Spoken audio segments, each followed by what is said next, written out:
Welcome. Thank you, Christian. Yeah, so we're going to do this video and it's Yeah. going to be fun. I can't wait for it. Yeah. For us to make it. It's going to be so fun. Okay, so we're going to talk about Jesus and the law of attraction. So I'm on Team Jesus and Dino is on Team Law of Attraction, and you're going to tell us what you think law of attraction is. Exactly. So, law of attraction is a concept that what you believe in is going to happen for you. Basically, this is when you combine this with meditation, you can fire new wired connections inside your brain when you sit and meditate for about, let's say, 20 minutes a day. So if you can think about a situation in the future and you can comprehend, or you can adapt an emotion to that future, and you can feel the emotion of that future, that future becomes your reality.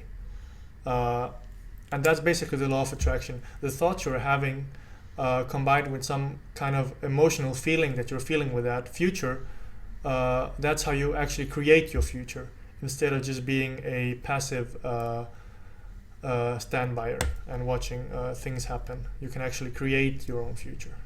So that's basically what law of attraction is, and how meditation is influencing how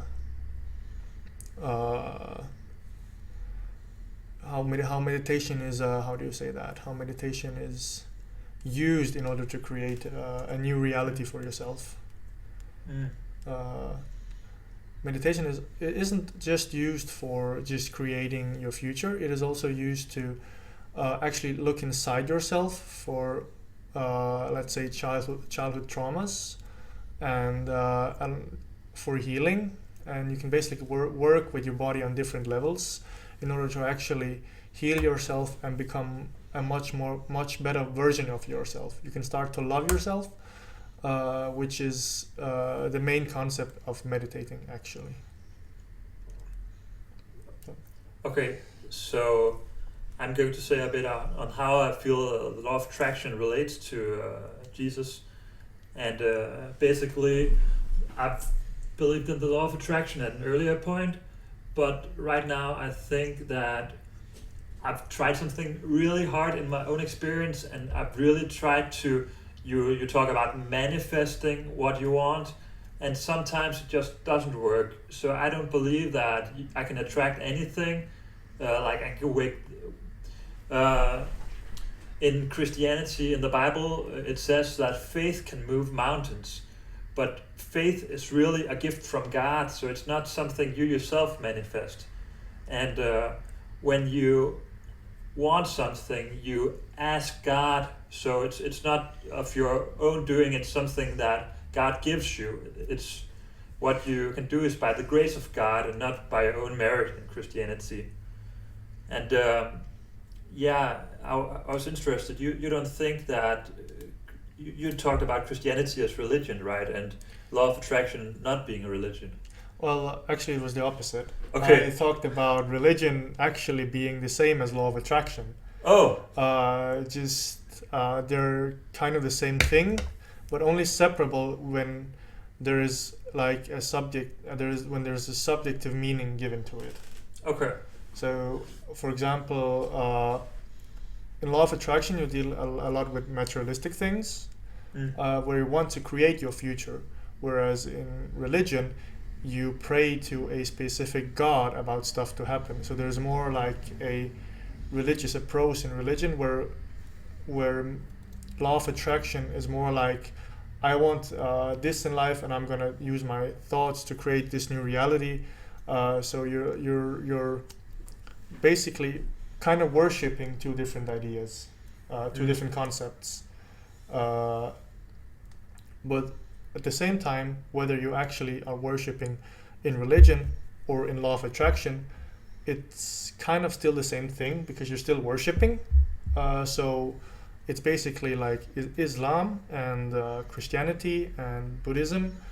It's all part of one single concept, which is divided into different religions. And I see law of attraction as the same thing. The only thing where law of attraction and religion becomes separable is when you actually when when you have when you give a different meaning to each one of them. So according to how you see religion and according to how you see law of attraction, that defines how separable or inseparable those two concepts are. Yeah.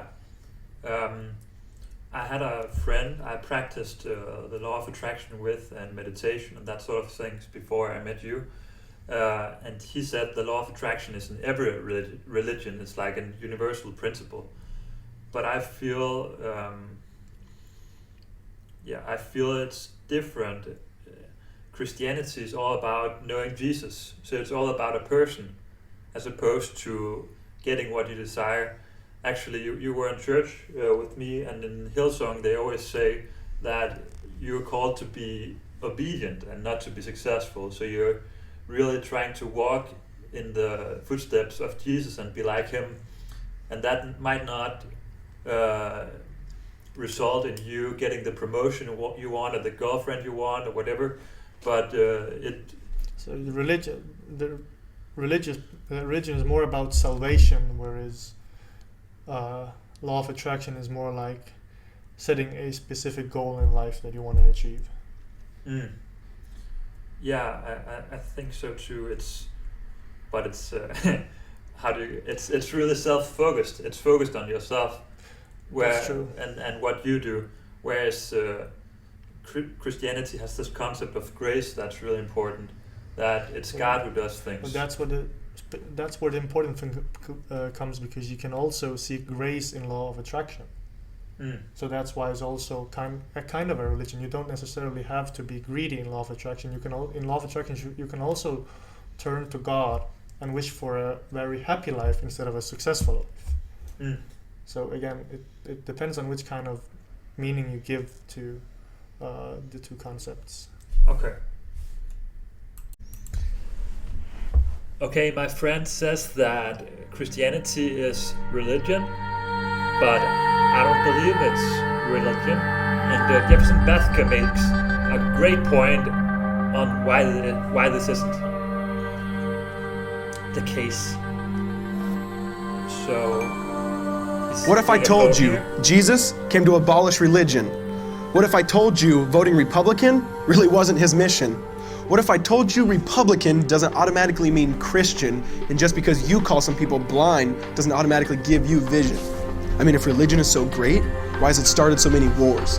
Why does it build huge churches but fails to feed the poor? Okay, so the main difference between religion and Christianity is that Christianity is grace-based.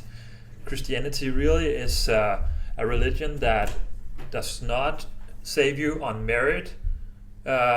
It doesn't matter if you're Republican, it doesn't matter if you're conservative, you just have to believe in Christ. And that's why I think the Jesus religion isn't really a religion. Now, Buddhism and New Age, many people call it a lifestyle, not a religion, but I really feel like Christianity is a lifestyle as well. I don't feel it's like the rest of so-called religions, because Christianity is true in an ontological sense. It describes the reality that I live in, and I feel that my connection is spiritual and not bound out on any rules, in the sense that a lot of people think that Christianity is all about rules, but I feel it's about a relationship with God and being with another person. So it's really not religion, or that stiff. Religion is really a stiff word. It's not like that. But you feel that your faith or whatever isn't a religion either, right? Well, I'm basically an atheist. I do believe in Buddhism as a lifestyle. When you surrender to life and just what happens, and then in order for you to grow, you need to learn a lesson. And once you learn your lesson, you can actually move forward And what meditation does, it actually it doesn't just create your future, it also challenges you to do other stuff. Once you start meditating, you can't stop yourself meditating again, because it changes you in a way that you actually start to live life differently, and life suddenly becomes hard. You experience some stuff which you thought, what did happen here? I have no clue where I am, who I am, or what am I going to do with my life. And once it's happening, it can be a terrible feeling, but at some point you go, that actually made me stronger, and then you're sometimes actually ready to go for another adventure, because you know whatever is behind it is something better for you, even though you know you maybe have to go through some hard stuff again. You get kind of addicted to challenging yourself, because there's some part of you that's going like. But do you believe law of attraction is spiritual, in the sense you're talking to the universe and the universe can change your reality? Exactly. So as far as once you actually figure out that your thoughts create your future, you get better at handling it, because sometimes you realize that you actually missed something in life, and then you think about it a lot, and then it comes to you, but then you're actually unsatisfied with something else, and then you think about that, and then that comes to you, but then you're again unsatisfied with something else that you think about again, and once you start to realize this cycle, you actually start to live, because you surrender to life, and you actually start to be grateful for the things that you have. And once you start being grateful for the things that you have, you actually start to love life and do the things that you love doing. And that's what I at least learned from meditating now for at least a year, actually. A year and a half. I feel there's a lot of the same results coming from prayer. Like, being grateful is a Christian virtue. Like, you want to not only pray to God or be needy, what do I want, but also be thankful and remember, what did I get? Like, what can I be thankful for in this season? How has God blessed me? Christianity also has this positive thinking. A guy called Paul says, whatever is beautiful, whatever is true, whatever is noble, think of these things. Don't so you're not supposed to be in a negative cycle in Christianity. I just think the difference is, at least I've done business earlier, and some of the guys I worked with there, they believed they could manifest anything, and I think sometimes in Christianity, God doesn't give you what you want, and it's, I think sometimes that's the split between searching for salvation and searching for being successful and looking at material things in life. Yeah. So do you look at material things in life, or? I think we all look at material things in life, but I think that you should find like a job that you like doing, and then have a hobby beside that job that you also like doing, so you're actually enjoying life fully to the point where you're happy with what you have, and once you're happy with what you have, you can start loving others as well. But always keep in mind to challenge yourself, seek out where you might be a bit uncomfortable with stuff, and try to push yourself where you haven't been before. That's the concept of surrendering to life. If something's coming towards you, instead of running from it, you actually surrender to life and embrace this stuff that's coming towards you.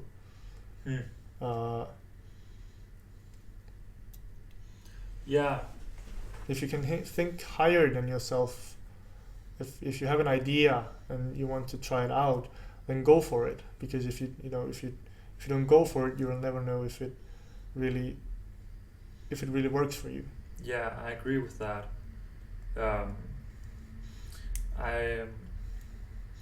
I like the people I met who do law of attraction. They're really courageous. So if they believe in something, they're going to do it.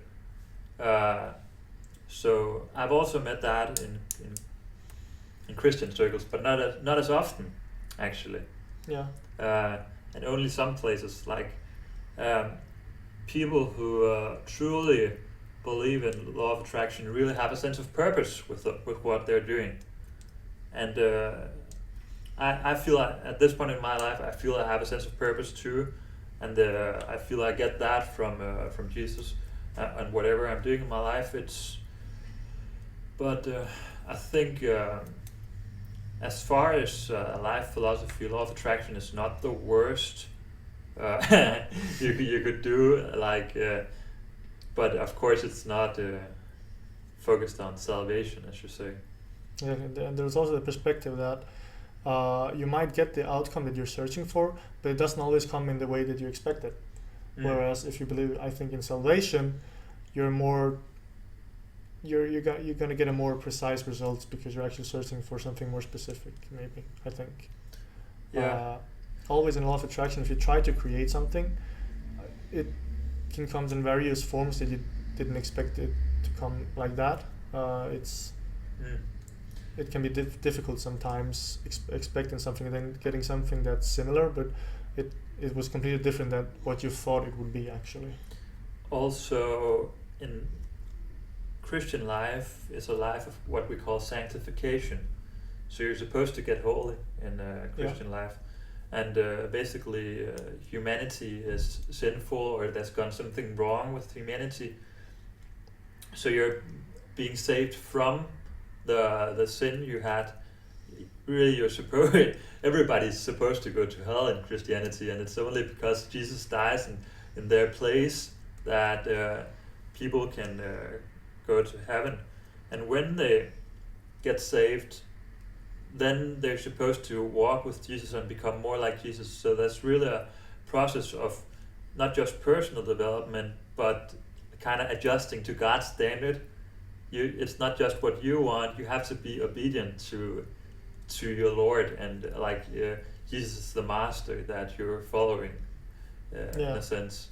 But I feel law of attraction is really subjective in the sense you define what you want and then you the law of attraction is more from an ego perspective. It's kind of ironic because in meditation the point is actually to dissolve the ego and like turn towards others in life. That's like kind of two counterparts going at each other, whereas religion as a whole is looking for salvation and love and just being, I think. I think it's really interesting what you're doing.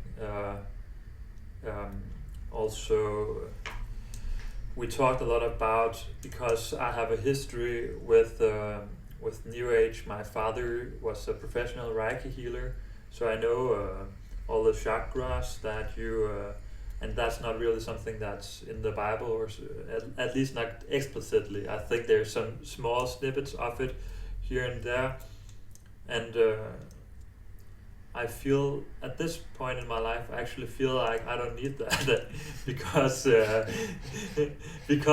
everything I get from that, I can get better from reading the Bible and praying. It's like it's stronger or more impactful.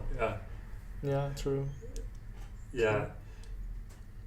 Yeah, but you've also thought about, do you meditate too much? Or one time I exceeded meditation, and crazy stuff can happen in meditation.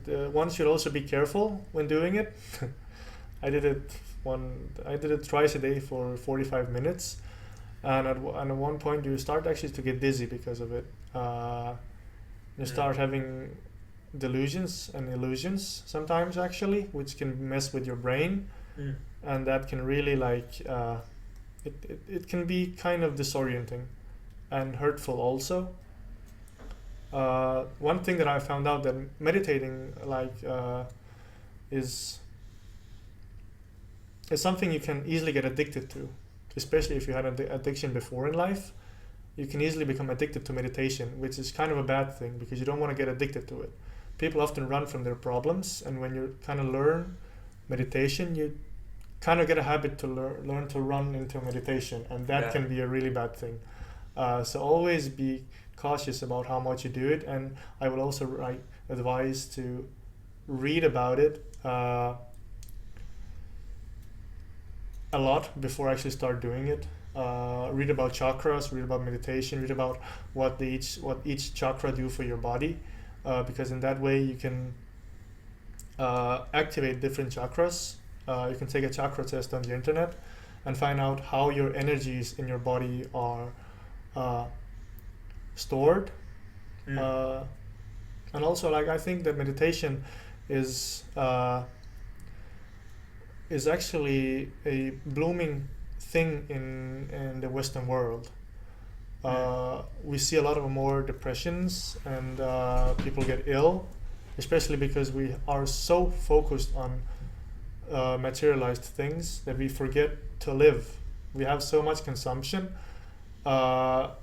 whereas in the East and in poorer countries, they actually don't have that many depressions as we have in the Western world, because people in poor countries don't have the time to be poor. They don't have the time to have a depression because they have to survive, whereas we in the Western world have all our needs met, which basically means that we actually consume and consume and consume, at which point we just forget that we actually also have to be in the moment. And that is actually what causes depression. That's overconsumption, not living in the moment, having too good of a life that you actually forget yourself. You forget yourself. And that is where meditation actually goes in and destroys some part of our egos, and you actually turn outward and you start looking at life from a different perspective. I think that harmonizes really well with a Christian author, C.S. Lewis, who says humility is not thinking less of yourself, it's thinking of yourself less. Yeah, exactly. So I think it has, if you want to go the Christian route, you can read the Bible and then meditate on a passage that you've read and ask God, what do you want to say to me? Like in Christianity, you're supposed to have a relationship with God, and we believe that God wants to speak with you. God engages in your life if you let Him. So you can do meditation in a Christian context too. Lots of ways to do that. But it's really interesting to have a spiritual friend like you, Dino, who I haven't met many spiritual people at university.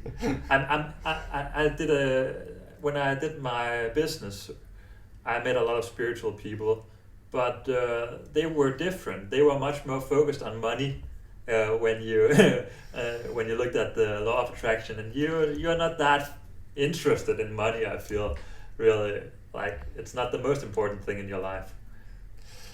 Well, not exactly. I don't believe in that money can bring you happiness. In fact, money can't bring you happiness. It's good to have a good amount of money because it makes your life easier, but there comes a point in life where when all your basic needs are met and you do overconsumption, you start buying so much that you make yourself unhappy, because that's how humans are built. We are built to wanting to have more and more and more and more. And the more you buy, the more you want, and at some point the satisfaction of buying things just stops, and then you actually get unhappy because you can't get satisfied more by buying things. And that's also one of the things I've heard a lot of Christians talk about, that consumerism really is an issue for for walking with Jesus, because you get so complacent, and it matters what people give to you and not what you give to people. Like, you're supposed to be a producer and create something with your life, but if you just consume TV all the time, then then perhaps you're not living the life the way it's supposed to be. Well, that's also one thing that meditation learns you. That is to live in the moment, because the meditation brings you into a state where you start loving yourself and you start to take things more relaxed. Yeah. And once you start to take things more relaxed, you don't actually hurry that much, and you're able to enjoy the things in your life instead of worrying about. Do I have enough money? Do I have to go? Am I missing out on something? You start to actually enjoy the things that you have, which bring us back to how it's actually helping people in depression or coping with. It's helping people who are coping with depressions. Yeah, I think Jesus says that it doesn't add to your life to worry. Like he says that God will take care of you. You don't have to worry all the time, basically. So I feel this thing about being in the now is also something that Christians do, because you're not supposed to be anxious. The thing that's repeated the most in the Bible is fear not. So you're supposed to live in faith as opposed to fear. Yeah. And that's basically, I feel a lot of things, the results of the philosophies, law of attraction, Buddhism and Christianity, some elements are similar, but it's really the worship issue. What do you worship? And in Christianity you worship Jesus, like another person. But in law of attraction, you're focused on yourself, right? Well, you are, but that's the whole point of meditating, because once you start focusing on yourself, you can focus on others too. You can't love others before you love yourself.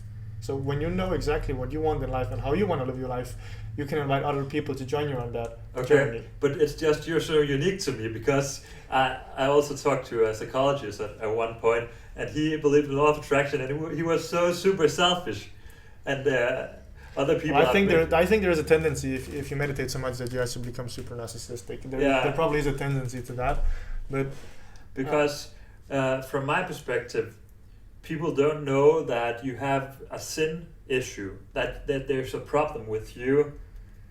So in Christianity, you're supposed to become more holy, but in law of attraction, you're just developing yourself and realizing your goals, but you're never dealing with what's wrong with you. It never says you're.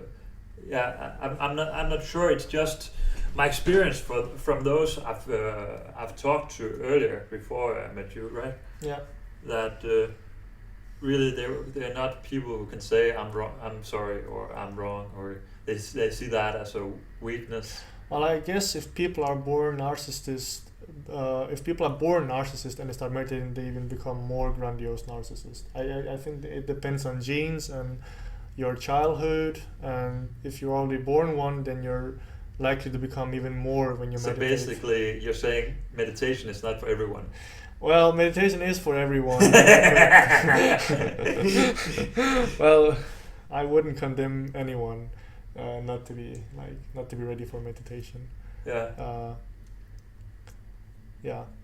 Okay. I think it's a bit harsh to say that not everyone is for meditation. Yeah, Christianity is for everybody too, or Jesus reaches out to everybody. Exactly. Yeah. It's the same with meditation. Meditation is for everyone. I think that meditation is for everyone as well, because everyone has their own journey. So the journey, when you start one, is unique for yourself. But I think as an overall human being, you actually become a better person through meditation. Cool.